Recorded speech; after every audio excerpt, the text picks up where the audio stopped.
Hi, welcome to this lecture on procurement maturity. My name is Finn Winstra and I'm a professor of purchasing and supply management at the Rotterdam School of Management, Erasmus University. Today I will talk about procurement maturity. It is a concept that is widely used in practice and research on procurement. And with it, we mean to refer to the overall approach or view on purchasing and supply management and its possible contribution to competitive advantage, or more broadly, to achieving the organization's goals. But before I go into the concept of purchasing maturity specifically, I want to talk about briefly the objectives and the definition of what is procurement. Okay. And here you see a model which has been around for already a couple of decades, developed by Swedish colleagues. And it talks about three different objectives of purchasing and supply management. The most traditional objective, perhaps, is rationalization, paying an optimal price for the products and services that you require. It also has to do with efficiency, for instance, in the administration process. A more modern or recent addition to the objectives of procurement is the so-called development role or development objective. This has to do with innovation, how to work together with suppliers in order to innovate one's processes and particularly one's final products and services. Thirdly, there's the structure role, which has to do with balancing dependence on suppliers. How do you outsource, for instance, in such a way and to such an extent that you're not too dependent on the strategies and willingness of suppliers.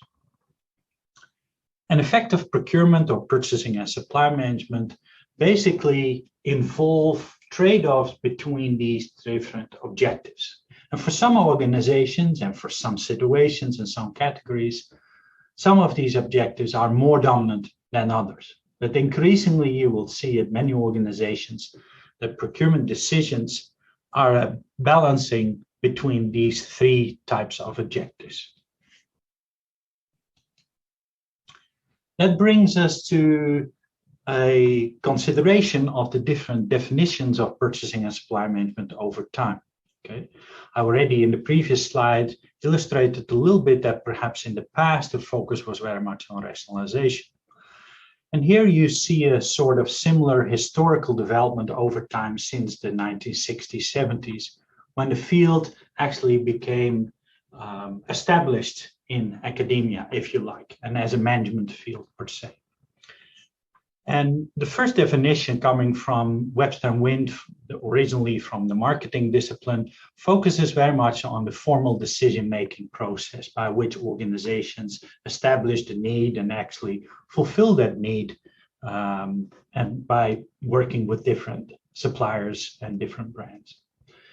Van Weele, in his very popular textbook, one of the first editions came out in '94, defined purchasing and supply management as obtaining from external sources all goods and services required for the organization's operations.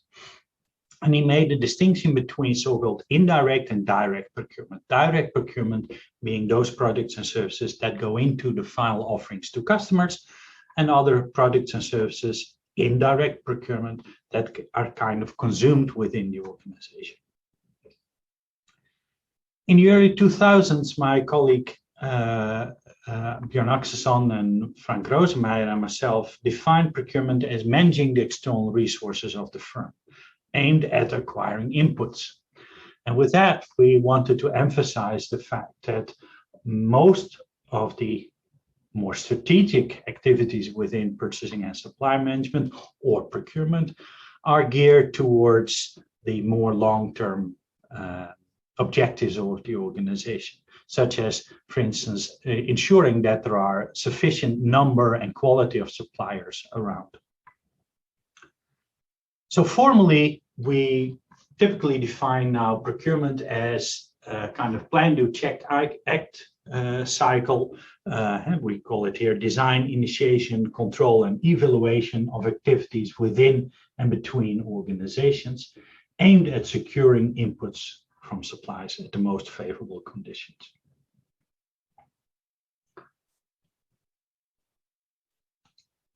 Now, that brings us to a couple of terms that are relatively similar and which may be confusing to people entering this domain, if you like. We use the word strategy in different meanings in procurement. First of all, we sometimes use the word procurement strategy or purchasing strategy. And with that, we typically mean the goals and objectives and the overall strategies of the function as a whole. Okay. Some of you may have heard about the so-called purchasing excellence or Michigan State University model of procurement excellence. Okay. In that model, there's 8 strategic processes. That is sometimes referred to as 8 strategic processes. Procurement strategy or purchasing strategy should not be confused with the so-called sourcing strategy. Okay. Sourcing strategies are generally meant to refer to the strategy for a particular product or service or combination thereof. Okay, this is something we'll talk about in the e-lecture on so-called category sourcing strategies. Now, the second meaning where we use the word strategic is strategic procurement or strategic sourcing or strategic purchasing and supply management. With that, we typically refer to a situation where the procurement function derives its strategy from the organization's overall strategy, and where the execution of those strategies are really contributing to the organization's goals. Now, finally, and that is the topic proper of this lecture, is the concept of maturity. And this is very similar to the issue of strategic purchasing and supply management. It is slightly more normative concept. So we typically use the word maturity to imply a situation that more maturity is better. Okay. Basically, we mean, and I will give you examples of what we mean with the different stages of maturity and different models that have been published. But typically, we mean to refer to different stages where the highest level of maturity would signal a better fit between the procurement strategy of the organization and its overall competitive strategy. Okay? So it's often implied to be the same as strategic purchasing and supply management. But as I will argue in the remainder of this presentation, the highest level of maturity is not always necessary for each organization. Okay? A company like Unilever or Apple will require a different level of maturity than, say, for instance, a university in terms of procurement. Now let's then review the drivers and the levels of maturity. And I will show you 3 models in total. The first of which is this one, which comes from the famous article by Peter Kraljic, published in 1983 already. Okay, and this was an article that is mostly known for in terms of the context of category sourcing strategies. Okay, but Peter Kraljic, a McKinsey consultant at the time, also talked about the need for different levels of procurement maturity or PSM maturity in the organization. And the title of his article at the time was Purchasing Must Become Supply Management. And that is, in fact, the kind of diagonal trend from the bottom left to the upper right that you could derive from this illustration. Okay? And basically, Kraljic says there are 4 types of overall visions on the procurement function. Okay? Purchasing management, which is the appropriate view or approach to procurement when the importance of purchasing is rather low, okay? Such as, for instance, reflected in the relative contribution of external spend to total cost in the organization. Okay? Purchasing management is also the appropriate approach in the context of a relatively simple supply market, okay, where the supply market is not too complex, as depicted here on the horizontal axis. So that means that it is easy to switch suppliers, that there is few monopolies, that there is few entry barriers, etc. Okay, you see the indicators pictured to the left here. But in the other situation where you have high complexity of supply markets across your different spend categories and where overall the importance of purchasing is very high, you would need a view on procurement typified as supply management, okay, where you really have a long-term focus, where you look at the time horizon of maybe up to 10 years, where you focus really on scarce and high-value materials, where you use established global suppliers, and where you have a very centralized decision authority and typically also very skilled buyers. Okay? In the purchasing management situation depicted earlier, the situation is different. You can work with established local suppliers, the decision authority is typically decentralized, and the time horizon is typically much shorter. Okay?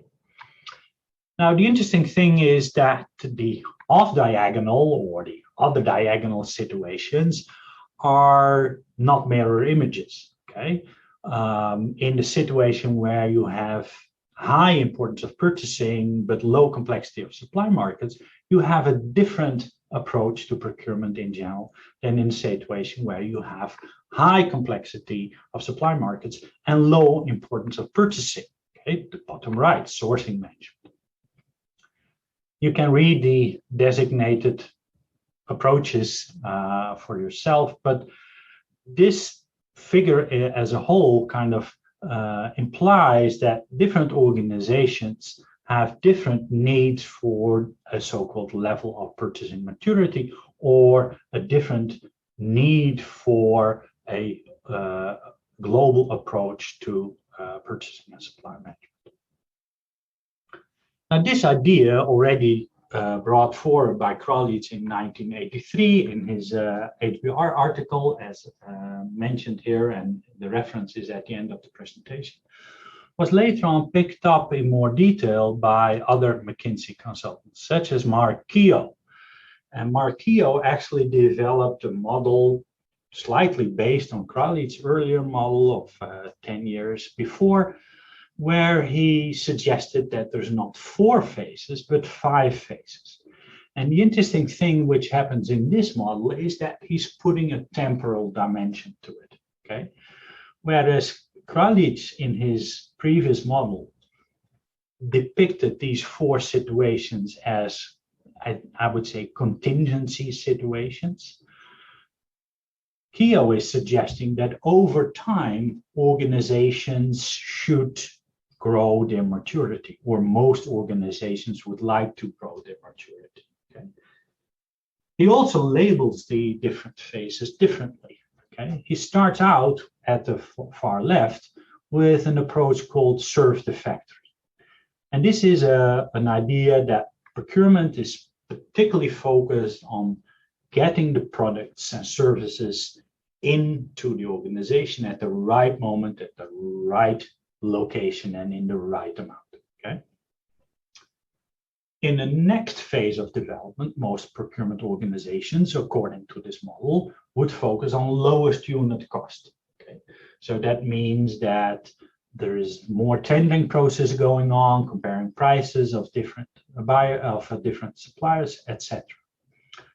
In the third phase, Keogh refers to coordinated purchasing. So this is taking the maturity one step further by not just looking at prices, but also looking at pooling volumes, for instance, across different factories, across different business units, or even across different countries within an organization. The fourth phase is somewhat different than the development so far, because here the procurement function starts to collaborate more with other functions. For instance, production in assuring and improving product quality, or with R&D in terms of getting innovations out of suppliers. Think back to the innovation objectives depicted earlier. And finally, in the fifth phase, Keogh refers to world-class supply management.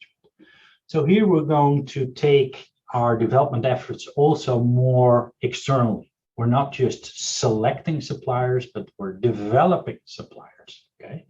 We may be even integrating some of our suppliers at one's own location, okay? Co-location, often referred to. So over time, Keogh depicts a maturity trend towards internally focused, more logistics oriented, towards more optimization, supply management oriented, where we work together with suppliers. Okay. Now, this model has become pretty prevalent in many, or the logic in this model has become very prevalent in many development models that are currently being applied. And perhaps one of the most famous ones is this version by my colleague Arjan van Weele, published a couple of years ago, but already in earlier decisions of his textbook, again referenced at the end of the presentation.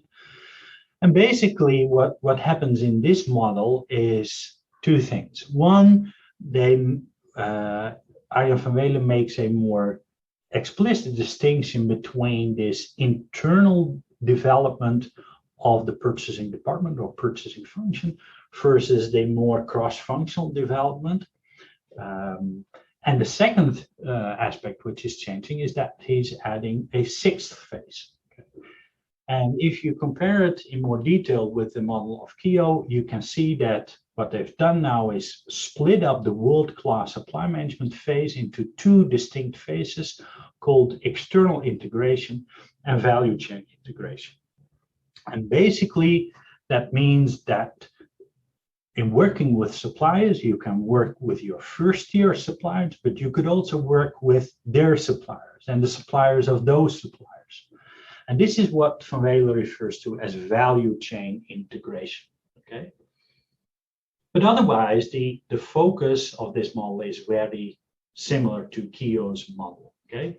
Unlike Kraljic, the implicit suggestion is that organizations would do well to develop from left to right, increasing their maturity, because it increases the cumulative savings or the overall value contribution to the organization.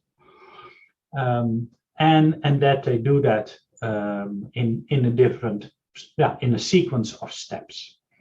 And one of the things in this model is also, and already in Keogh's model, is that the idea is that if you want to change your organization because you think that you need to grow to the next stage of maturity, that you do it stepwise. You cannot jump from transactional orientation to internal integration, for instance, at once. You need to do it in a stepwise fashion. Okay?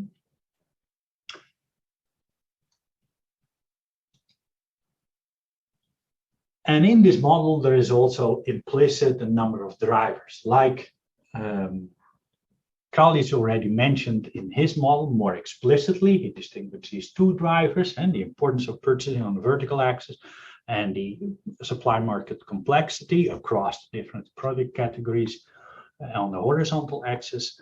And Van Weele and others that have developed this model further, the sixth phase maturity model, have looked at other drivers beyond that. So they've looked at competition in end user markets, okay? Economic crises, changes in supply market structure, speed of technological development, etc. And all of these factors would, if there's more competition, if there's more crisis, if there's consolidation in supply markets, if technological development is speeding up, the notion is that organizations require a higher level of maturity. Now, these models, in conclusion, have become very prevalent in practice. They're used by many different organizations to help guide their improvement plans for the purchasing function. In terms of academic research, we have relatively little evidence to actually back up these claims. And There's been some debate in academic literature as to the relevance and I would say the evidence as to these models. But let's take them for what they were intended to do, is that in particular they're meant to help organizations develop a overall, let's say, map for navigation for their improvement efforts. Okay, it's very holistic, it's very rough, if you like, but many organizations actually benefit from it still in practice and are applying it. But I would tend to agree that more research could still be done in this area from an academic perspective, at least. So that concludes this short presentation on purchasing maturity. Here you will see a couple of references as listed in the slides, and two further readings which address this criticism on purchasing maturity and underlying models, and also look at comparing the effects of cross-functional versus intra-functional improvements in procurement. So thanks for your attention.